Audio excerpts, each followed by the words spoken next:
नमस्कार मित्रांनो, शुभ सकाळ। बघा आज चौथा दिवस आहे, माझा ब्लॉग काय पडला नाही, मी काय व्हिडिओ टाकला नाही। कसं आहे माहिती आहे का, माझ्या लागलं होतं पोटात दुखायला अचानक। मग मी आज तिथं पण केलं बरं का दवाखाना, पण मला काय तिथं बराचसा फरकच पडला नाही। ज्या म्हणजे तिथं मला सांगितलं सोनोग्राफी करावं लागते, सोनोग्राफी करावं लागते म्हणल्यावर आली इकडं अकलूजला। ती एकदम भारी म्हणजे ह्याच्या अगोदर पण मला सोनोग्राफी ताईच्या टायमिंगला ती हिथंच केलती। मग म्हणलं हिथं सोनोग्राफी करा आणि बाकीच काय असेल ती ट्रीटमेंट घ्यावा म्हणून इकडं आलती। माहेराला आली आहे, पप्पाचं चालू आहे स्वयंपाक करायला, मी बसली आपली। मला पण काय करू वाटत नाही, दुखतंय त्या पोटात दुखत असल्यामुळे मला काय करू पण वाटत नाही। तिकडं पण जायचं आहे बरं का। ह्यांनी ह्या वेळेस काय म्हणलं नाही तर, कारण ज्यावेळेस मला त्रास होतो या आजारी असलं ना मग माणसाला काय सुचत नाही, त्यामुळं बसली बघा। म्हणलं बरं वाटतंय आता, जरा गोळ्या ती दिले ते, त्यामुळं काय अडचण नाही। सोनोग्राफी केली तीस काय दोष नाही बरं का तसा, पण थोडी सूज आली आतड्यावर, त्यामुळं तसं झाले म्हणून सांगितलं होतं। नॉर्मलमध्ये कमी होईल म्हणलं, गोळ्या दिले ते, त्यामुळं काय आता एवढा म्हणावा असा त्रास नाही। ह्या धावपळीत ही दुखण्यात ते काय सुद्धा मला कळलं नाही, म्हणून मी काय तुम्हाला म्हणजे व्हिडिओ काय काढला नाही। त्यामुळं आज मी व्हिडिओ करत होती, जरा बरं वाटलं म्हणलं, बसली होती म्हणल्यावर करावा। घरचं काम म्हणून काय सुद्धा मी केलं नाही बघा। तिथं पण मका उगवून आली आहे, जायचं तिकडं पण म्हणलं थोडं बरं वाटलं अजून एकदा जाऊन यावं म्हणलं दवाखान्यात। मग काय असेल ते निर्णय घेऊन जाईल। ताई पण आणली आहे, ताईला पण सोबत घेऊन आली आहे। दुखायला लागलं ना काय कळत नाही माणसाला, एक तर त्यांचं तसलं आणि त्यातनं अजून मला ही त्रास व्हायला लागला। अचानकच दुखायला लागलं ना, त्यामुळं काय सुचना, उलट्या व्हायला लागल्या, त्यामुळं माणसाला भीती वाटते, काहीच नाही कसं ही व्हायला लागलं, असं अचानक का व्हायला लागलं।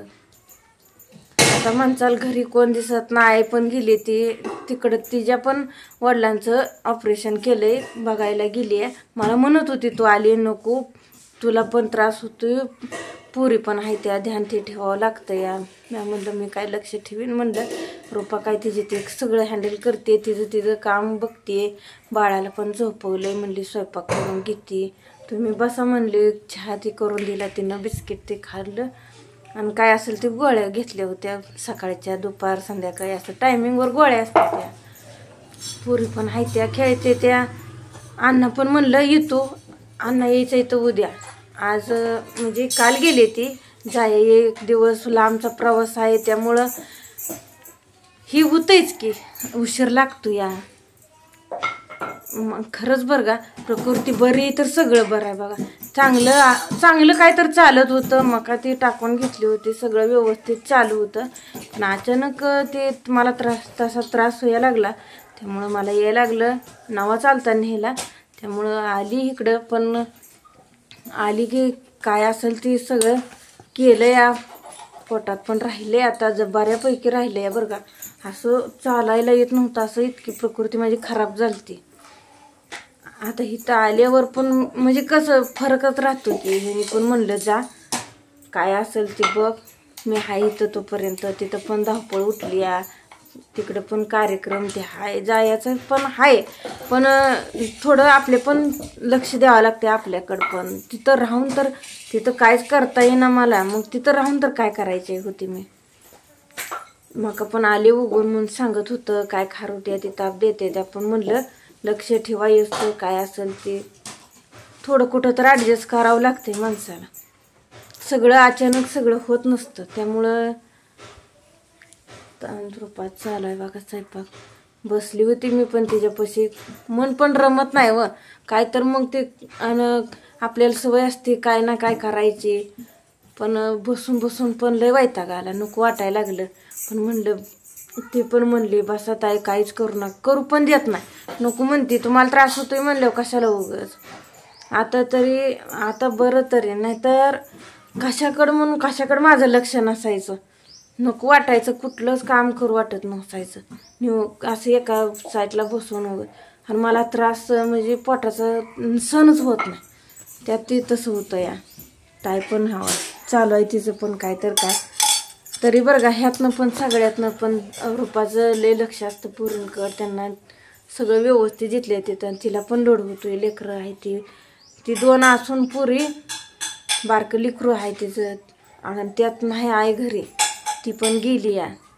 ती येईल बरं का उद्या, पण म्हणत होती नको जायला, पण अण्णा म्हणलं तिथं पण ऑपरेशन झालं असल्यामुळे ते बघायला जावंच लागत होतं. म्हणजे आमच्या आजोबाचं आईच्या वडिलांचं झालं. तिचं तर चालू आहे. आणि त्यात व्हिडिओ नसल्यामुळं माझं पण कसं आहे दुर्लक्ष झाल्याने झालं. वेळ भरपूर नव्हता, टायमिंग नव्हतं, काय असेल ते हॉस्पिटलला जायचं यायचं, त्यामुळं टायमिंग बरंच जात होतं. तिथनं जवळ नाही आणि जाणं येणं त्यातनं पण एवढं आहेच की. मागचं भोग तर संपत नाही. तर ह्यांना कुठं तर ते आजार होता, मुतखडा होता, तुम्हाला तर माहीत आहे. सोनोग्राफी केली ती, काय असेल ते 3-4 खडा येतं बघा. 7 mm आहे, 6चा एक आहे, 2चा एक आहे, आणि एक मोठा एक काय तर 12 mm आहे. त्यांचाच वेगळाच त्रास, आणि इथं माझं अजून ती वेगळं. आणि वाटलं पण नाही हो असं काय तर घडल, असं काय तर होईल.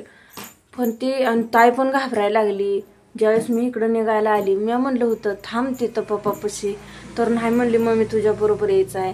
आणि मला एक तर ना सहन होत नाही, मग आपोआप डोळ्यातनं पाणी येतं, मग नको वाटतं ते तशा गोष्टी ना. मग ते आपल्याला कधी माहीत नसून एकदम असा त्रास व्हायला लागला ना, काय सुचत नाही. आणि त्यावेळेस ह्यांचं पण म्हणजे अवस्थाच बेकार झाली का, तर नको वाटत होतं. आणि मला एकतर सहन होत नाही ना, त्यामुळं त्यांना पण असं लईच काळजी वाटायला लागली. मग म्हणलं जा काय असेल ती बघ. तिथं पण आम्ही 1-2 दवाखान्यात जाऊन पण आलो, तसं काय वाटलं पण नाही की राहायला वाटलं होतं. पण त्यात पित्ताचा त्रास ती मिळून ती सगळं असं वेगळंच झालं.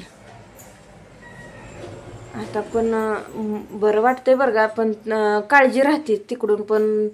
ह्यानी पण विचारत होतं आता बरं वाटतंय का, काही राहतच व दे लसून तर चलते मी दे गे चलते. अगं आराम काय करते, सारखं बसू पण वाटत नाही. दे काय तर करून, तर काय सुद्धा करू देत नाही. लय म्हणजे असतं बरं का तेवढं. तिचा स्वभाव पहिल्यापासून तुम्हाला माहित आहे, लय चांगली आहे. तसं कधी म्हणत नाही की तुम्ही केलंच पाहिजे. आणि मी तिला आरोतर बोलते बरं का, ती माझ्यापेक्षा लहान आहे, त्यामुळं मी तिला काय आवाजाव करत नाही, कधी राग पण मानून घेत नाही. म्हणते तसं काय नसतं, तुम्ही ह्यांच्यापेक्षा मोठा आहे त्यामुळं मला काय वाटत नाही म्हणते. आणि स्वभाव तर एवढा भारी आहे बघा, कधी आलं ना मला कधी जाणवं होत नाही. खरंच एकदम लहान बहिणीवाणी एकदम भारी आहे बघा. तसं कधी सुद्धा काय नसतं तिचं. आण म्हणते काय तर करू लागते, तर सगळं आपणच वडते. तुम्ही बसा म्हणते निसता, नाही तर परापची तर थांबत जावा, पोरगं झोपले म्हणून आता काय नाही बरं का. पण हे बघा चपाती आती तिनेच केले, ते स्वयंपाक सगळा मस्तपैकी करते, तिचं काय सुद्धा नसतं. मन पण रमतं व तिच्या संग थोडं बोललं, गप्पा मारल्या बरं वाटतं. मग आता लागली वांग्याची भाजी करायला. वांगी पण काय आपल्या रानातली जायते, तुम्हाला तर माहीतच आहे.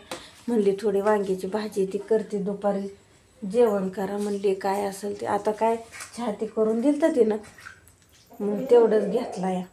पुरी असत्याला बाहेर खेळते त्या एकमेकीच्या नादानं, त्यातनं पण ध्यान ठेवावं लागतं.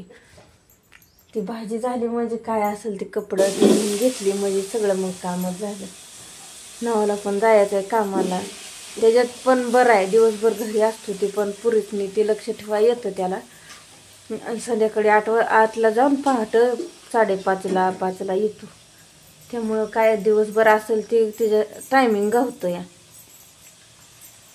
भाजी झाली म्हणजे जा पोराकडं बघून ती, मी काय बघेन वाटलं तर असं हिचं चालूच राहील. आई पण येईल बरं का. माझं ते सगळं नियोजन राहिलं झालं. लसूण ते लावायचं होता, ते तसं जागेवर पुड्या सोलून काढल्या एकदम, म्हणजे करावं म्हणून ते केलं तर पण अचानक तसं झाल्यामुळं मला काही थांबता आलं नाही. मी आली इकडे निघून, पण त्यातनं पण बरं वाटतंय आता.